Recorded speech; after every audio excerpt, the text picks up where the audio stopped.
So finally Vishnu విన్యాసం అనే movie అయితే చూసేసాను. సో ఫిలిం రివ్యూ ఈ వీడియోలో చూద్దాం.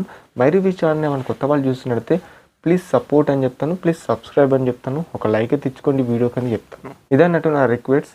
సో మెయిన్గా ఫిలిం ఎలా అనిపించింది అని మాట్లాడుకుంటే నా వరకు చెప్పుకోవాలంటే ఇది జస్ట్ యావరేజ్. అంటే ప్రీవియస్ ఫిలిమ్స్ మన శ్రీ విష్ణు వారి ఎలా ఉంటాయో ఆ కామెడీ పరంగా కానిచ్చు, తను చేసే యాక్టింగ్ కానిచ్చు, ఈ ఫిలింలో కూడా అదే పర్ఫార్మెన్స్ అదే యాక్టింగ్ అయితే ఉన్నదని చెప్పచ్చు.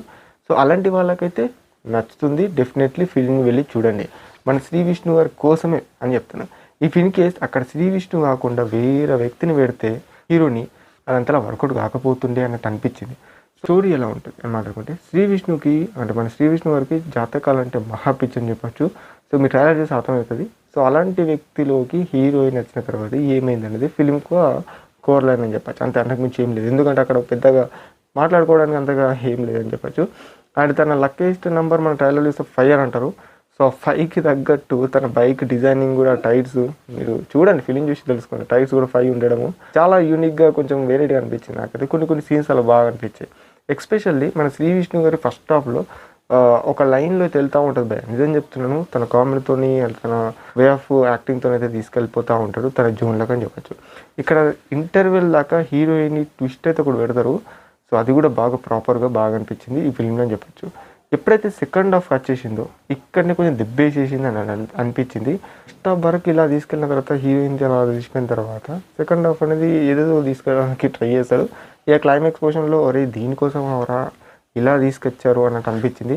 మనం ఎన్నో ఫిలిమ్స్ చూసాము అన్నట్టయితే ఒక లైన్లో తీసుకొచ్చిండు. అది క్లైమాక్స్ పోర్షన్ దాకా వచ్చింది దాకా నాకు తెలియలేదు. అది మీరు ఫిలిం చూసి క్లైమాక్స్ పోర్షన్ చూసి మీరు తెలుసుకోండి అని చెప్తాను. అండ్ శ్రీ విష్ణు గారికి ప్రీవియస్ ఫిలిమ్స్తో కంపేర్ చేసుకుంటే ఈ ఫిలిం అనేది ఒకేషన్ అన్నట్టు ఉంటుంది. ఇది జస్ట్ యావరేజ్ అన్నట్టు అనిపిస్తుంది. అంతకు మించి ఏం లేదు.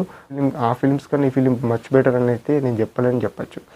అండ్ ఇక సాంగ్స్ పరంగా కానీ, బ్యాక్గ్రౌండ్ మ్యూజిక్ పరంగా కానీ సీన్స్కి తగ్గట్టు అలా వెళ్ళిపోతాయని చెప్పచ్చు. ఇక యాక్టర్స్ బై మెయిన్గా మన సత్య గారి క్యారెక్టర్ ఫిలింలో చూసుకుంటే ఫెయిల్డ్ అవుట్ అయింది భయ. సో తన క్యారెక్టర్ అంతలా కామెడీగా నాకు అనిపించలేదు, అంతలా లేదన్నట్టు అనిపించింది.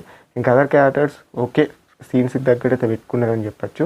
ఇక మెయిన్గా డైరెక్టర్ బై మన మారుతిరావు. సో తిను ఒక లైన్లో తీసుకెళ్తున్నారా భయ అని అనుకునే సిచ్యువేషన్లో కొంచెం ఏదేదో తీసుకెళ్ళడానికి ట్రై చేశారు.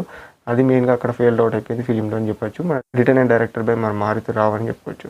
సో ఓవరాల్లీ ఈ విష్ణు విన్యాసం అనే ఫిలిం చూసిన వాళ్ళకు మీకు ఎలా అనిపించింది అనేది కామెంట్ షేర్ చేసుకోండి. And thanks for watching guys. And my review channel కొత్త వాళ్ళు విజిట్ చేస్తున్నట్టయితే ముందుగా చెప్పినట్టు ప్లీజ్ సబ్స్క్రైబ్ అని చెప్తాను. Thank you to all guys.